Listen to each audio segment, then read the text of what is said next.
ก็มีหัวใจคือกันเด้อเจ้าเรื่องของแฟนคนเก่าอย่าเว้าดุลาก็หูอยู่ดอกว่าเจ้ายังลืมเขานั้นบ่ได้ก็อยากให้คิดเห็นใจแฟนใหม่เจ้าแต่ละอ้ายนี่ก็คือว่าดีน้ำเจ้าทุกอย่างก็หวังสิลบสิล้างอดีตเขาที่ผ่านมาแต่ฟื้นดวนเก่าบ่เป่ากะลุกมันถือคือคำเขาว่าสิให้อ้ายตายพุ่นว่าจึงสิลืมเขาได้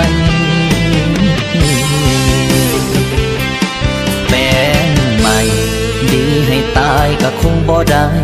ใจเจ้าคนเป็นแฟนเก่า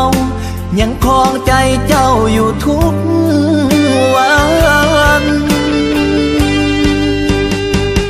แฟนปัจจุบัน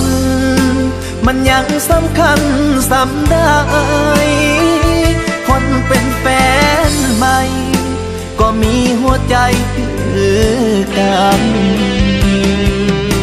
อยู่ใส่ว่าสิลืมเขาก่อนที่เขาสิมาคบกันสรุปอ้ายเป็นใดเพียงไม่กันมาเท่านั้นพอใจเจ้ามันบ่ลืมแฟนเก่าอีกดนปานใดน้อเจ้าจึงสิลืมเขาคนนั้น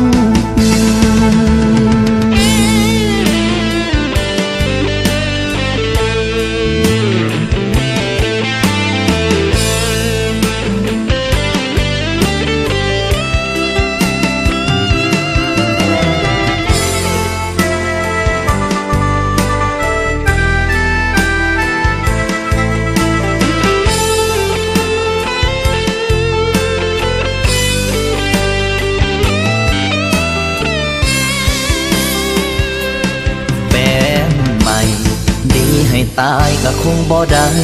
ใจเจ้าคนเป็นแฟนเก่ายังครองใจเจ้าอยู่ทุกวันแฟนปัจจุบัน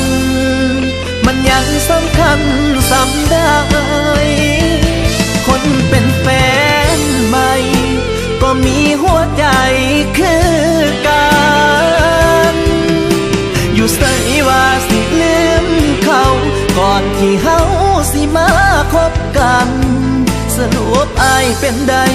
เพียงไม่กันมาเท่านั้นพอใจเจ้ามันบ่ลืมแฟนเก่าอีกดนปานใดน้อเจ้าจึงสิลืมเขาคนนั้นคันบ่ฮักก็คือบ่บอกกันดีมาตัวกันจังสิมันเจ็บหัวบ่คันความดีอ้ายมันยังมีบ่พออ้ายก็สิขอคืนใจให้เจ้าหากแฟนไม่จังอายมันบ่ดีสำคัญก็กลับไปเอา